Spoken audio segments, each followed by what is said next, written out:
Eduardo Garzón, doctor en Economía de la Universidad Autónoma de Madrid, donde da clases. Hola. Hola, muy buenas, ¿qué tal? Es miembro del Consejo Científico de ATAC y, bueno, importante, es también miembro de la Asociación de la Teoría Monetaria Moderna, cuya concepción sobre el origen del dinero tiene mucha repercusión sobre no solo lo que valen las monedas, sino sobre las políticas económicas que aplican los gobiernos. Buenas de nuevo. Y queríamos empezar preguntándote, ¿quién decide cuánto vale una moneda, una divisa de un país? ¿Cómo se decide esto? A ver, es una pregunta muy interesante, pero también muy difícil de responder, porque primero tendríamos que preguntarnos cuál es la definición del precio de una divisa o de una moneda. Entonces, bueno, si tuviésemos en cuenta la definición más o menos convencional, que sería el tipo de cambio en comparación con otra moneda, porque eso necesariamente nos tendría que referir a dos monedas, ¿no? O comparar el precio de una con otra. No, a veces simplificamos diciendo, bueno, el euro se ha depreciado, pero en realidad eso sería incorrecto porque habría que decir el euro se ha depreciado frente a el dólar o frente al yen o frente a cualquier otra moneda, porque podría depreciarse frente a una, pero no frente a otra. Entonces, en nuestros mercados monetarios internacionales, el tipo de cambio fluctúa en función de la demanda y de la oferta de cada una de esas monedas, de cada una de esas divisas. Decir eso es no decir mucho, porque evidentemente nos tenemos que preguntar por qué se demanda la divisa o por qué se ofrece la divisa. Entonces, aquí ya es mucho más difícil bajar al detalle. Evidentemente, los datos están ahí, podemos ver cuánto se demanda y cuánto se oferta, pero en realidad no es fácil explicar por qué ocurre ese tipo de fluctuaciones. Sí que es verdad que podemos decir básicamente que hay varios elementos que lo acaban no determinando, pero sí influyendo decisivamente. Una de ellas sería el comercio en términos generales, es decir, si tú necesitas comprar productos que se denominan en dólares, pues entonces tendrás que utilizar tú como empresario que quieres importar cualquier producto de eso, tus euros para comprar dólares. Por lo tanto, esa misma actuación lo que está tendiendo es a depreciar tu propia moneda porque la estás vendiendo y a apreciar la otra moneda porque la estás comprando, ¿no? Pero junto con el comercio hay que entender también que hay otro tipo de fluctuaciones internacionales, como por ejemplo las remesas o el turismo, ¿no? Gente que va a otro país y entonces cambia su moneda porque la necesita para realizar compras, ¿no? Las remesas es lo que envían los trabajadores que se han ido a otros países y entonces lo vuelven a enviar a sus familias correspondientes. Entonces, eso es también una actividad que afecta a la demanda y oferta de divisas. Pero también podemos incluir aquí también los préstamos internacionales, cualquier tipo de inversión de una empresa sobre otro territorio o incluso la especulación financiera más pura y dura, que sería esa que realizan sobre todo grandes fondos de inversión, que es, oye, yo voy a posicionarme o comprar en estos activos determinados, definidos en esta moneda y eso a lo mejor lo hago en cuestiones de segundos o microsegundos con la obtención de ganar beneficios de inmediato, ¿no? Y esos son movimientos especulativos financieros que también afectan a la demanda y a la oferta y por lo tanto al tipo de cambio de esa moneda con respecto a otras. Es que también nos sorprende un poco cuando pensamos en cuánto vale una moneda, pensamos, no sé, tendrá algo que ver en ello las autoridades, digamos, de un país, de una comunidad de países, lo que sea, pero la idea de que haya un mercado en el que no es que se compren bienes o cosas, sino que se compren monedas, o sea, que se negocien monedas, es como muy chocante. O sea, uno compra yenes, compra dólares, la idea de que esto sea un mercado en sí mismo es un poco chocante. No entendemos muy bien por qué es así, ¿no?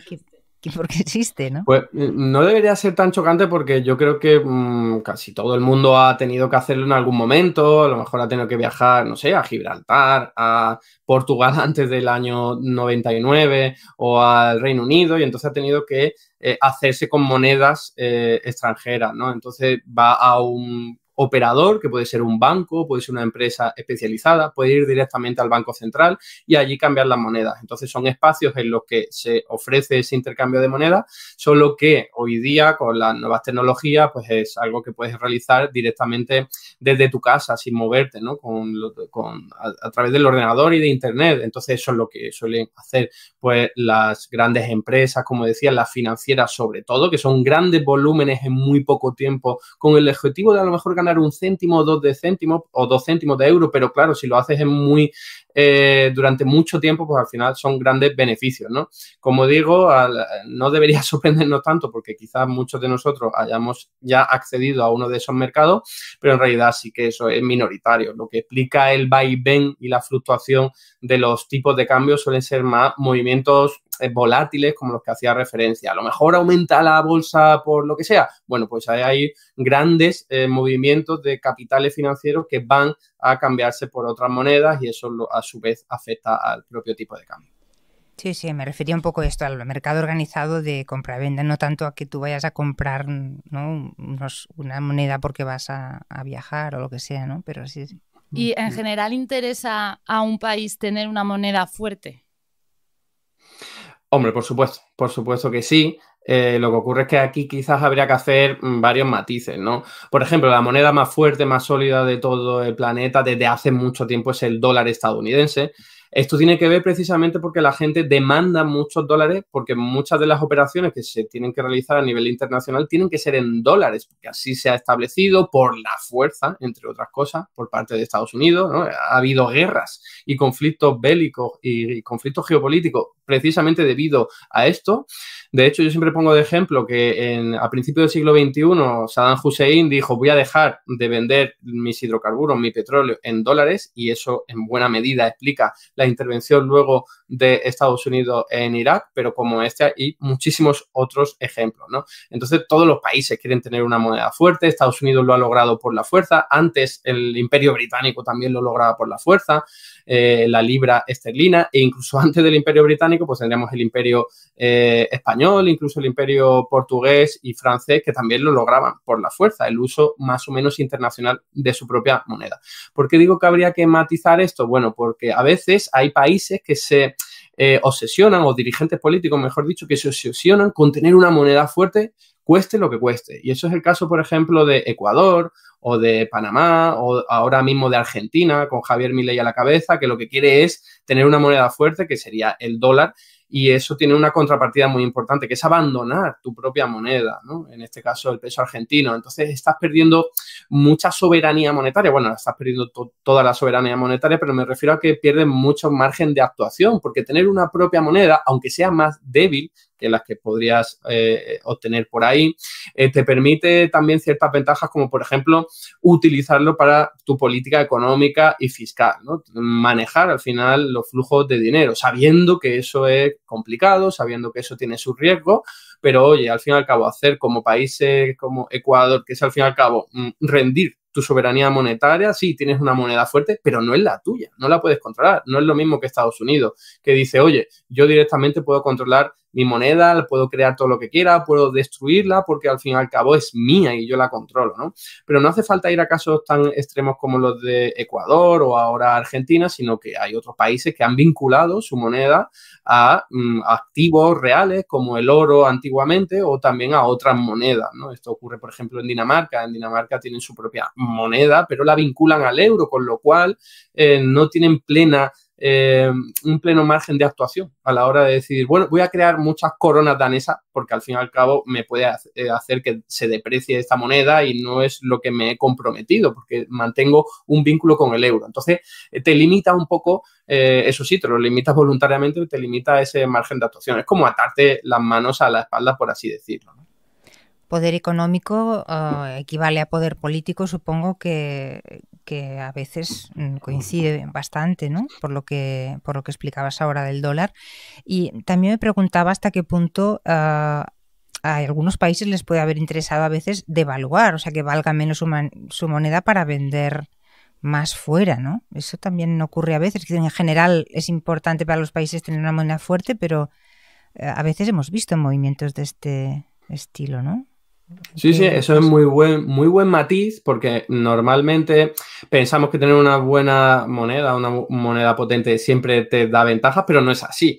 De hecho, hay un caso muy reciente que fue en el año 2015, si no recuerdo mal, Suiza, teniendo una moneda muy apreciada, pues bueno, ya sabemos todos que Suiza siempre ha sido un país muy potente en términos exportadores, también de atractivo para las finanzas internacionales como paraíso fiscal, por su secreto bancario, etcétera, etcétera. Bueno, eso hacía que su moneda estuviese muy apreciada y el Banco Central de Suiza pues quería que así fuera. ¿Cuál era el problema? Que luego, al tener una moneda tan fuerte, cuando tú vas a realizar algún tipo de venta, es decir, quieres vender tu producto, como tu moneda es tan cara, a la gente de fuera le sale mucho peor y por lo tanto compran menos tus productos, entre otros tipos de distorsiones económicas que tiene tener una moneda fuerte. Así que lo que hizo el Banco Central de Suiza en aquel año fue decir, ya está, voy a dejar de tener una moneda fuerte y hay muchas formas para hacerlo. Esto lo hemos vivido en otros momentos de la historia y también hay otros países que están absolutamente empeñados en impedir que su moneda se aprecie mucho, como por ejemplo Noruega. Noruega vende muchísimo petróleo y si no controlara el flujo de las divisas que recibe por ello, su moneda se apreciaría muchísimo. ¿Qué es lo que hacen? Pues normalmente crear fondos financieros donde acumulan todas esas reservas internacionales, normalmente dólares, para que no afecte al tipo de cambio. Es decir, no acaban cambiando esos dólares por su moneda interna, así que no provocan ese efecto de depreciación sobre tu moneda. Entonces, muy buen matiz, como decía, porque hay países que dicen, oye, tengo la moneda muy potente, demasiado potente, no me viene bien, así que me invento estos de los fondos soberanos, por ejemplo, como en el caso de Noruega o en el caso del Banco Central de Suiza, pues directamente dejo de controlar mi moneda para que sea tan fuerte, y otros casos como los que han mencionado es, oye, voy a depreciar mi moneda. En los años 90 España devaluó muchas veces su moneda nacional, que era la peseta, porque lo que quería era ganar competitividad frente al resto del mundo. Es decir, si ahora tu moneda es más barata, pues puedes tener más afluencia de turistas, porque a ellos les va a salir más barato venir a España y comprar los productos, o desde sus propios países, simplemente comprando bienes y servicios que sean comercializables. Así que sí, no siempre es bueno tener una moneda muy potente. Aunque luego nos decían, pero hemos amanecido más pobres al día siguiente de las devaluaciones, ¿no? Esa frase la recuerdo Frente mucho. al exterior sí, frente al exterior sí, pero en realidad cualquier otro tipo de operación que sea interna, realizada con esa misma moneda, con la peseta en el caso que hemos puesto, pues ahí no has perdido poder adquisitivo, simplemente se mantiene todo. El problema puede ser que a la hora de comprar bienes y servicios en el extranjero que están denominados en una moneda que ahora te sale más cara, pues sí que te puede encarecer ese producto, y si el producto que acabas de importar, comprar fuera, es mucho más caro, como por ejemplo hemos visto recientemente con el gas natural y con el petróleo, como eso se te ha encarecido y lo necesitas para producir cualquier bien y servicio, al final se te acaba contagiando al resto de productos, porque tu coste de producir aumenta y por lo tanto también como empresario quieres mantener tu margen de beneficio y elevas el precio final, ¿no? Así que, por supuesto, cualquiera de estas medidas tiene sus efectos positivos y sus negativos. Luego habría que preguntarse también a quién beneficia más y a quién beneficia menos, porque, por poner un ejemplo extremo, tener una moneda apreciada, pues a lo mejor en un país como, yo que sé, Argentina o Haití, beneficia sobre todo a los importadores y perjudica a los exportadores. Pero bueno, también viéndolo para bajar a familias, pues beneficia a las familias que se van fuera a vivir la vida o de vacaciones o porque tienen su negocio, y en realidad no tiene por qué afectar absolutamente nada a esas familias que se quedan en el propio territorio y no realizan viajes fuera de su país o no compran productos fuera, ¿no? Entonces habría que bajar al detalle para ver a quién se beneficia y quién se perjudica más. Y ahora mismo, en el momento en el que estamos, ¿cómo se llevan el euro y el dólar? Pues llevan bastante tiempo relativamente parejos. Esto es así porque básicamente es lo que se buscó con la conformación de la Unión Monetaria Europea, ¿no? Con el euro, que fue, oye, vamos a tratar de tener una moneda común entre todos estos países, única, y que le pueda plantar cara al dólar, ¿no? Y de alguna u otra manera ese objetivo se cumplió, porque desde entonces el dólar y el euro han estado muy cerca, ¿verdad? Que dependiendo de la crisis, del momento, pues han estado oscilando, pero normalmente no hay mucho cambio, y básicamente tiene que ver con que la potencia económica del bloque de los países de la zona euro es parecido a la potencia de Estados Unidos, ¿no? En sí, como nivel de Producto Interior Bruto, como de potencia exportadora, potencia industrial, aunque a esto habría que añadirle por lo que decía antes también, ¿no? Se utiliza mucho el euro como reserva financiera internacional, que es también uno de los objetivos que se persiguió con la conformación del euro. No, la gente cuando le sobra dinero, ¿qué hace? Por ejemplo, China, ¿qué es lo que hace? Pues guarda dólares, porque sabe que les puede servir en cualquier momento, ¿no? Pero no guarda pesetas. No guardaba, yo qué sé, liras, ¿no? Entonces, lo que se perseguía de alguna otra forma conformando el euro es vamos a tener una moneda única mucho más fuerte para que la puedan reservar otros países y eso, al fin y al cabo, tienda a que se aprecie la moneda o al menos a que no se deprecie. O sea, que los países tienen como unas reservas de diferentes monedas, las que consideran más fuertes o más interesantes, y también oro, entiendo que también tienen reservas de oro. Eso es, no todos los países, aquí tengo que hacer algunos comentarios que van a ser seguramente interesantes. Por un lado, la mayor parte de los países guardan dólares estadounidenses en sus bancos centrales. En realidad no es que tengan billetes, hay que entender esto que son anotaciones electrónicas en simplemente las cuentas del Banco Central, ¿no? Pero guardan dólares porque están así reconocidos por el Banco Central que los creó, que es la Reserva Federal de Estados Unidos, como una forma de atesorar patrimonio y si en algún momento necesitan pues apreciar, por ejemplo, su moneda, lo que pueden hacer es vender dólares y comprar su propia moneda porque eso tiende a elevar su cotización, ¿no?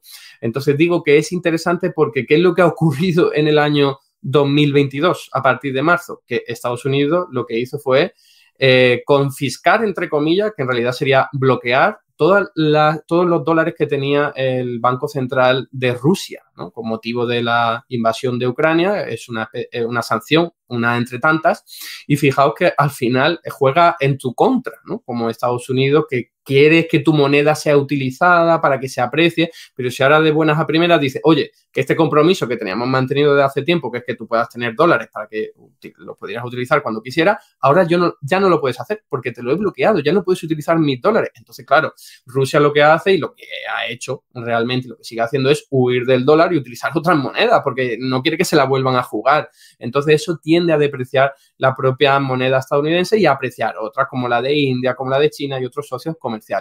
Y la segunda cuestión que creo que puede ser interesante es que hay países, la mayoría de ellos, que guardan también reservas de oro en lingotes, oro físico, también con el mismo motivo, es decir, bueno, me guardo esto que tiene valor en el mercado, si tuviese problemas lo puedo vender en algún momento, pero hay países que no. Por ejemplo, Noruega, volvemos otra vez a un caso que es verdad que es excepcional, pero sirve para ilustrar este tema, vendió hace mucho todas sus reservas de oro, porque decía, ¿yo para qué quiero oro? Si en realidad hoy día todo se mueve a través de monedas internacionales, a través de divisas, y en realidad gestionar el almacenaje, la logística del oro es muy caro. Me sale mucho más barato tener simplemente anotaciones electrónicas en Banco Central, porque no hay que perder dinero gestionando, limpiando, etcétera, etcétera, ¿no? Y además, claro, Noruega contaba y sigue contando con otro activo muy valioso que es que tiene muchísimo petróleo y eso está mucho más cotizado y más valorado que el oro. Entonces dice, yo no quiero oro, que esto me cuesta mucho dinero, yo si tuviese algún día problemas, que no tiene pinta, evidentemente, pues podría vender mi petróleo, ¿no?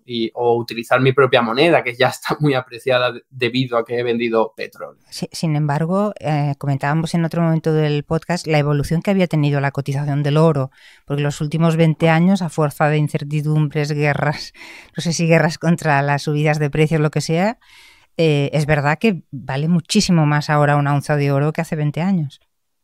Igual que lo vale más un inmueble, igual que lo vale más un bono público o una acción. Es simplemente que hay que entender que el oro es otro activo físico más. Es una cosa que tiene valor en sí misma porque brilla, porque es muy bonito, porque la gente te lo va a comprar, porque por cultura lo hemos siempre venerado. Pero pasa lo mismo con un inmueble, es algo físico que la gente también te lo puede comprar porque tiene su propia utilidad. Entonces, ¿qué ocurre en momentos de incertidumbre? Cuando la gente dice, oye, que es que yo ahora si invierto en el dólar, que en realidad no hay nada detrás, es simplemente... bueno, por supuesto hay algo detrás, pero no hay algo físico, ¿no? Por detrás está, como decía, la potencia hegemónica de Estados Unidos que por la fuerza te obliga a utilizar su moneda para que así tenga valor, ¿no? Pero como digo, en momentos de incertidumbre de, oye, se ha caído el Lehman Brothers en el año 2008 y Estados Unidos a saber cómo acaba con esto, pues yo huyo un poco del dólar y me voy a lo que es seguro. Pues inmuebles, empresas, solares, oro, todo lo que es al fin y al cabo, sabes que no va a perder valor porque tiene valor intrínseco. Puede perder valor, pero hasta un suelo, que es donde sabes que siempre va a tener valor porque es algo físico. En realidad el dólar sí que podría caer teóricamente hasta cero porque como invento, ¿no? Como moneda, no tiene ningún tipo de valor intrínseco, no vale nada por sí mismo. Lo mismo con el euro, lo mismo con cualquier otro activo financiero que sea una moneda. Vale, porque esto es interesante por lo que has dicho de que ni el dólar, ni el euro, ni ninguna moneda está apoyada directamente en un objeto real, en el oro o en lo que sea, sino en un estado que protege o digamos que hace que o sea, que le das seguridad, confianza a esta moneda, ¿no? Efectivamente. Entonces, esto hace que el Estado pueda crear las monedas, pueda crear su dinero. Eso siempre ha ocurrido. Lo que pasa es que antes de agosto de 1971 regía un compromiso a través del sistema de Bretton Woods que era, oye, cualquier país que quiera crear su propia moneda, porque lo pueden hacer, siempre lo han podido hacer, no puede pasarse de un determinado nivel que es el que te marque la cantidad de reservas de oro que tú tengas, ¿no? Por eso todavía hay gente, sobre todo gente muy mayor, que cree que el dólar o el euro o cualquier moneda está respaldada por oro, porque antes de 1971 ocurría, pero desde aquel momento no, como digo, agosto de 1971 se rompió ese compromiso y ¿qué es lo que ocurre? Por cierto, antes de ese año, por supuesto que los estados se saltaban su compromiso cuando hacía falta. Es decir, si había una guerra o había algún tipo de conflicto bélico, los estados no eran tontos, los dirigentes políticos no eran tontos y decían, no voy a crear dinero para comprar armamento o poner mi ejército manos a la obra porque me he comprometido a hacerlo en función de la cantidad de oro que tenga. Obviamente no hacían eso, se saltaban el compromiso, creaban mucho dinero y esto está absolutamente corroborado, ¿no? por la evidencia empírica histórica, ¿no? De hecho, Estados Unidos rompió su compromiso en 1971 porque había creado muchos más dólares de las cantidades de oro que tenía. Entonces, claro, como ya sobre todo con la guerra de Vietnam y después la crisis inflacionaria, la gente empezó a pedir mucho oro porque lo podían cambiar, porque así regía el propio sistema, dijo Estados Unidos, oye, me estoy quedando sin oro, a mí esto no me interesa, dejo de mantener este compromiso, ¿no? Y desde entonces, ¿qué es lo que ocurre? Que todos los países del mundo pueden crear su propia moneda sin ningún tipo de vinculación, ya fuera que se la saltaran o no entonces, pero ahora es sin ningún tipo de límite, es decir, los estados pueden crear todo el dinero que quieran porque, como estaba diciendo antes, es algo que no tiene ningún coste crearlo, son simplemente anotaciones electrónicas en las cuentas bancarias y el problema y el riesgo está en, oye, no puedo crear todo lo que quiera. Porque en algún momento la economía se me puede desestabilizar. Entonces hay que tener cuidado con la cantidad de dinero que se pone en circulación, pero esto ha ocurrido siempre. Lo que pasa es que antes de 1971 se vinculaba forzosamente a la cantidad de oro que tuviese, que no tiene ningún tipo de sentido económico, valga decirlo, y ahora simplemente es, oye, voy a tratar de crear dinero, pero sin pasarme en función de otro tipo de indicadores. Normalmente suele ser el déficit público y la deuda pública, que desde mi punto de vista tampoco tiene ningún tipo de sentido. Para mí, utilizando las tesis de la teoría monetaria moderna, lo ideal sería voy a movilizar o crear dinero desde mi banco central hasta llegar al pleno empleo, pero sin pasar. Ya cuando una vez te pasas de ese límite, sí es probable que generes tensiones inflacionistas. También tienes que tener cuidado con el tipo de cambio, ¿no? Con esa relación con otra moneda. Por ejemplo, en Argentina, la inflación que están sufriendo recientemente no es por haber llegado al pleno empleo. Es porque la gente tiene, pues, por motivos bastante evidentes, una animadversión a tener pesos, su propia moneda, porque suele haber corralitos, suele haber crisis financiera y entonces dice, oye, yo lo antes posible huyo al dólar. ¿Y eso qué hace?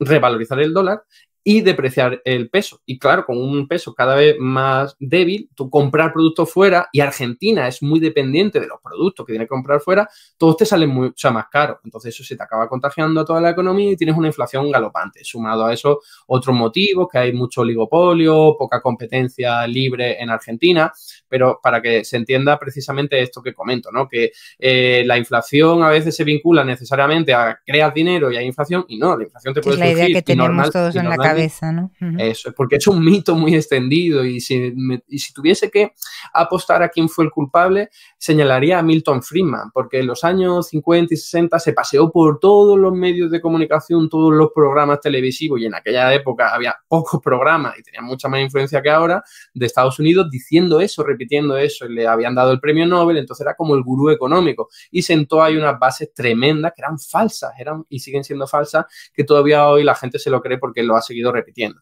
Pero toda la evidencia científica disponible ha desmontado ese mito como otro, muchísimos más, ¿no? Entonces, por lo que entiendo es, a pesar de que no puedas emitir hasta el infinito monedas para no desestabilizar a la economía, sí puedes emitir mucho más hasta que, digamos, las necesidades de empleo que necesitas para la sociedad, digamos, estén cubiertas, pero el Estado es mucho más difícil que quiebre, según esta teoría, ¿no? A ver, no es que sea difícil que quiebre, es que es imposible. Es decir, un Estado que puede crear su propia moneda, siempre que quiera puede evitar la insolvencia. Pensemos, incluso Argentina. Si puede crear todos los pesos argentinos que quiera y le llega a un inversor y le dice, oye, devuélveme los pesos que te presté, pues muy bien, pues te los creo y te los devuelvo. Es decir, la quiebra la puedes evitar siempre que quieras. ¿Que puedes provocar problemas macroeconómicos? Por supuesto que sí, pero son de otro tipo, son inflacionarios, de depreciación de tu moneda, pero no de quiebra.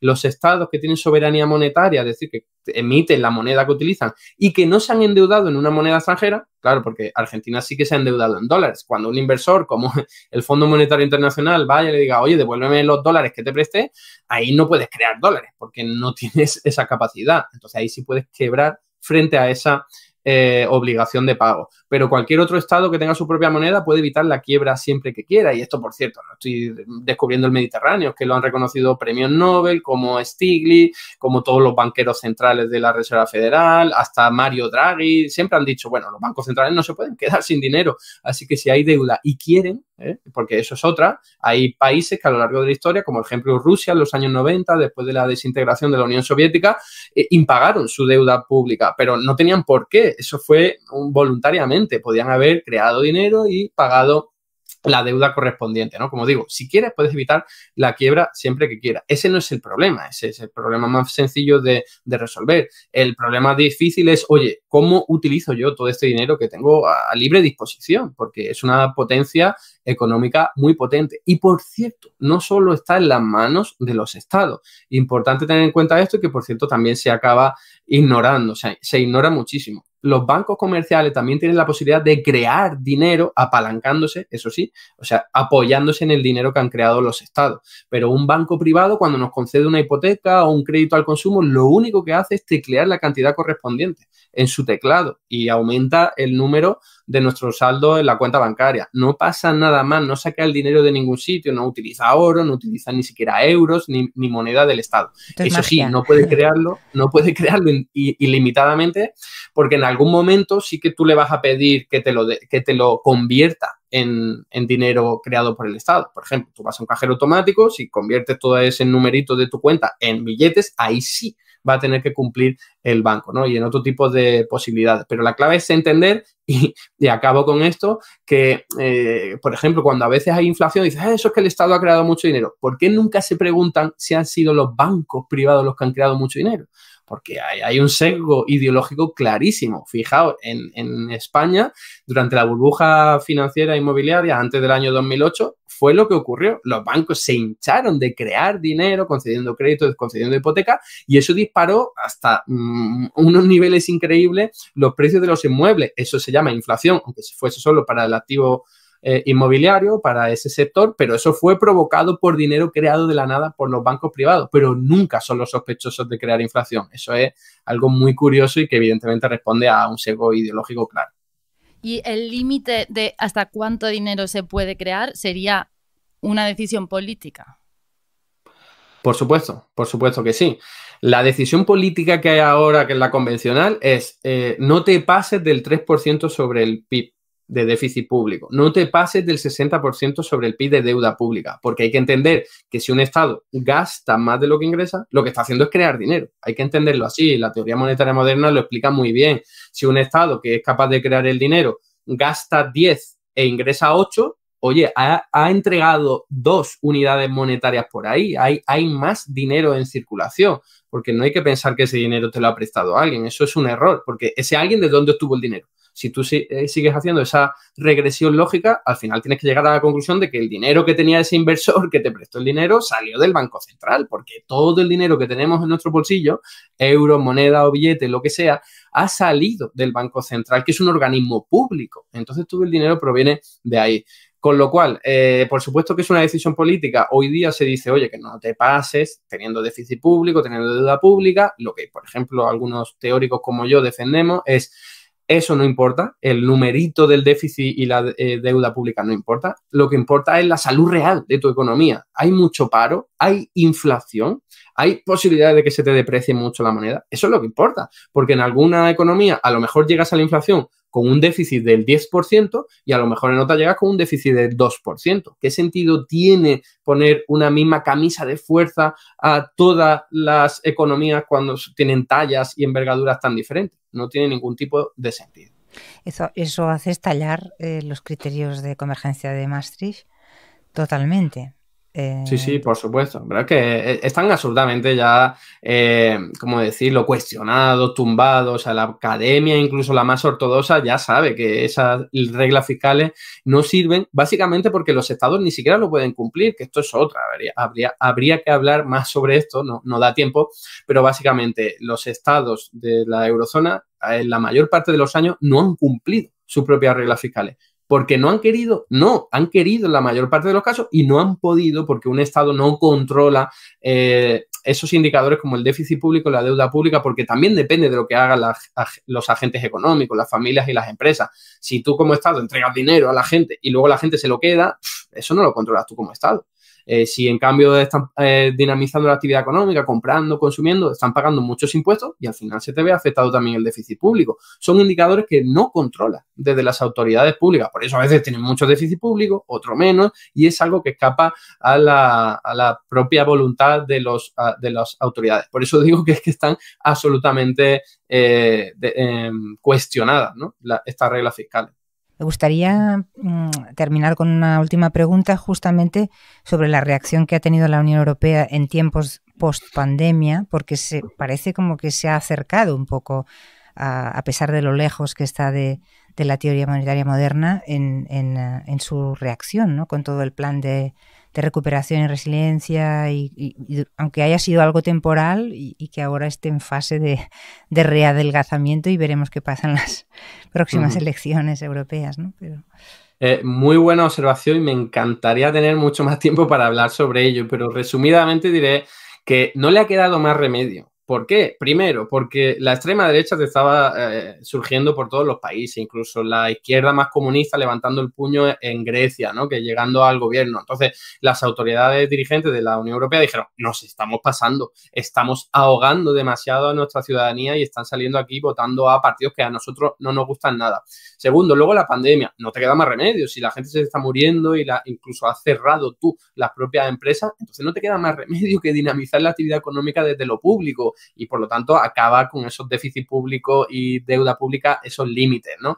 Y luego lo siguiente, conflictos bélicos, la guerra en Ucrania, la inflación. Al final tienes que proteger a tu gente y lo que haces es dinamizar todavía más la actividad económica con dinero público, dando ayuda, descuento de combustible, rebajando el IVA de los alimentos, pero es que hay más. Nos estamos enfrentando a una reindustrialización por parte de la Unión Europea y de Estados Unidos que están reaccionando frente a China porque les está ganando en muchísimos sectores y eso implica mucho más gasto público, mucho más intervención pública. Hay más porque el envejecimiento de la población lo que va a hacer es que cada vez sea más necesario cuidados para la población mayor, cuidados no solo de dependencia, sino también sanitarios. Así que mucha más intervención pública. No vas a dejar a toda esa gente tirada cuando encima son el núcleo duro de la votación. Y por último, el cambio climático, que se habla muy poco de ello. El cambio climático va a exigir una necesidad de intervención pública increíble. Vamos a tener que elevar el déficit público y la deuda pública hasta niveles astronómicos, a no ser que queramos quedarnos de brazos